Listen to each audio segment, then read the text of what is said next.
সমান F S, এটা আমরা আগের দিনকে বলেছিলাম। তো ডাব্লিউ সমান এফ এস কখন হবে?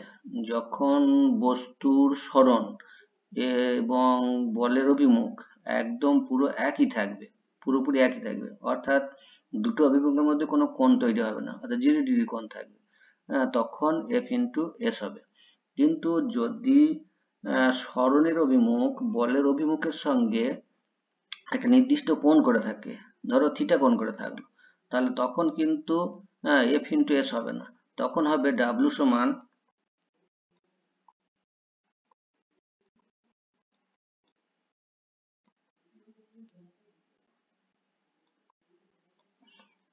F into S cos theta.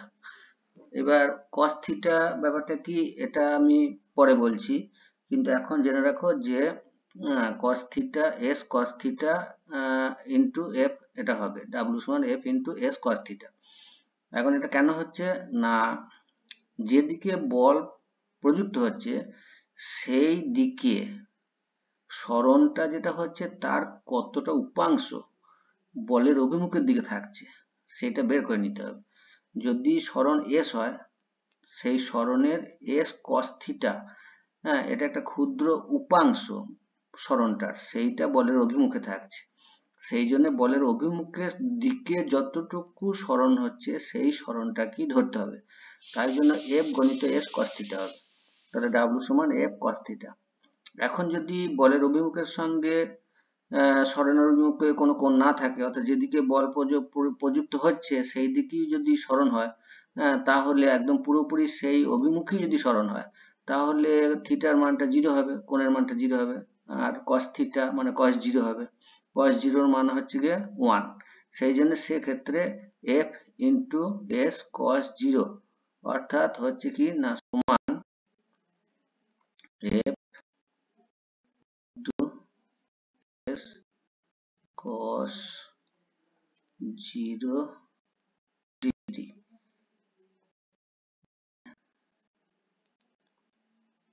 যেখানে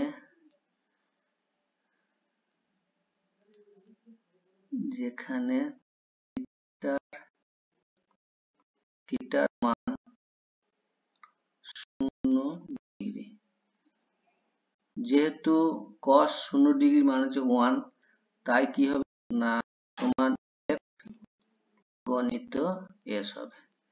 কিন্তু যদি ধরো থিটার মানটা 0 ডিগ্রি না হয়, ধরো একটা বস্তুর উপরে বল প্রয়োগ করা হয়েছে, এফ বল প্রয়োগ করা হলো, আর বস্তুটা সরে গেল কোন দিকে না বলের অভিমুখের সঙ্গে 30 ডিগ্রি কোণ করে কিংবা 60 ডিগ্রি কোণ করে, ধরো আমরা 60 ডিগ্রি কোণটাই বিবেচনা করছি, 60 ডিগ্রি কোণ করে সরে গেল, একটা বস্তুর উপরে যখন বল প্রয়োগ করা হলো তখন বলের অভিমুখের সঙ্গে বস্তুর যে সরণটা হলো সেই সরণের অভিমুখটা 60 ডিগ্রি কোণ করে হলো, তাহলে তখন ডাব্লিউ কি হবে, তখন ডাব্লিউ সমান হবে F into S cos 60 degree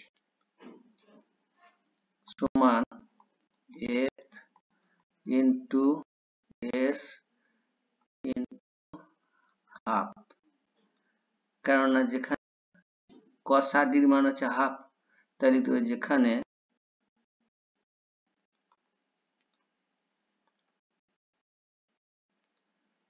cos 60 degree সমান হাফ।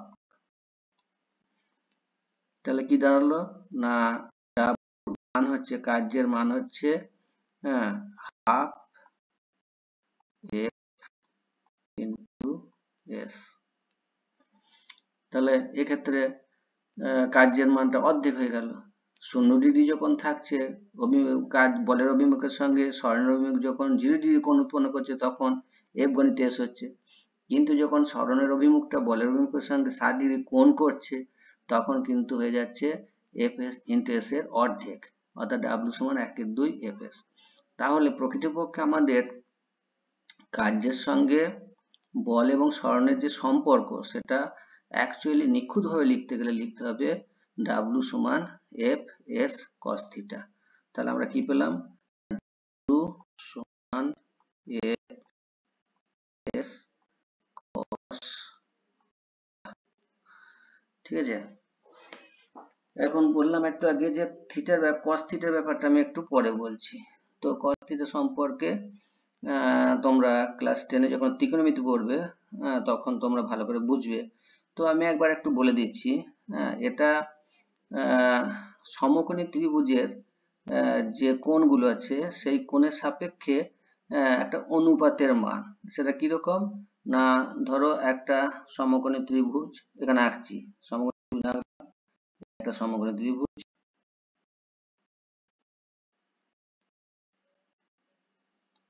এই সমকোণী ত্রিভুজের থিটা,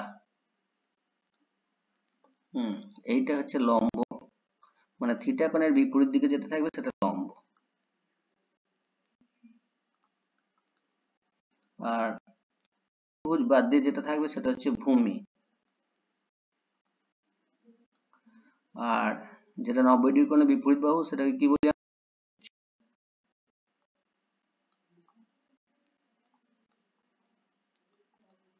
অতিভুজ। তাহলে পরে cos থিটা হচ্ছে এই ভূমি আর অতিভুজের অনুপাতকে বলা হয় cos থিটা। থিটা কোণের cos, অর্থাৎ cos থিটা, cos থিটা সমান ভূমি বাই অতিভুজ।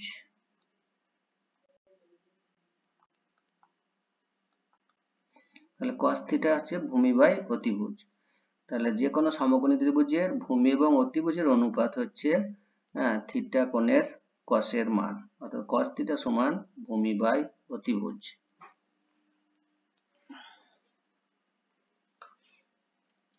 তাহলে এই সূত্র আমাদের সিলেবাসে হয়তো সেভাবে পড়বে না, যখন তোমরা 11-12 পড়বে তখন এই সূত্রটা প্রয়োগ করতে হবে। তা অ্যাডভান্স হিসাবে বাড়তি হিসাবে কিছু একটু বিষয় এখানে লেখা রইল।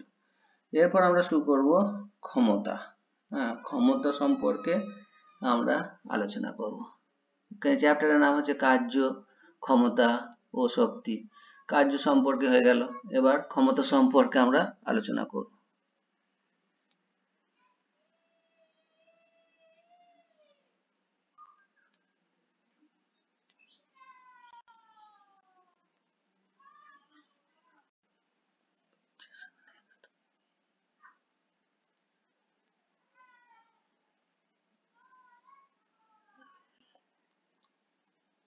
যাই হোক, আজকে এই পর্যন্তই রইল। পরের দিন ক্লাসেতে আমরা ক্ষমতা সম্পর্কে আলোচনা করব। তাহলে আজকের মতো এখানেই ক্লাস শেষ হলো।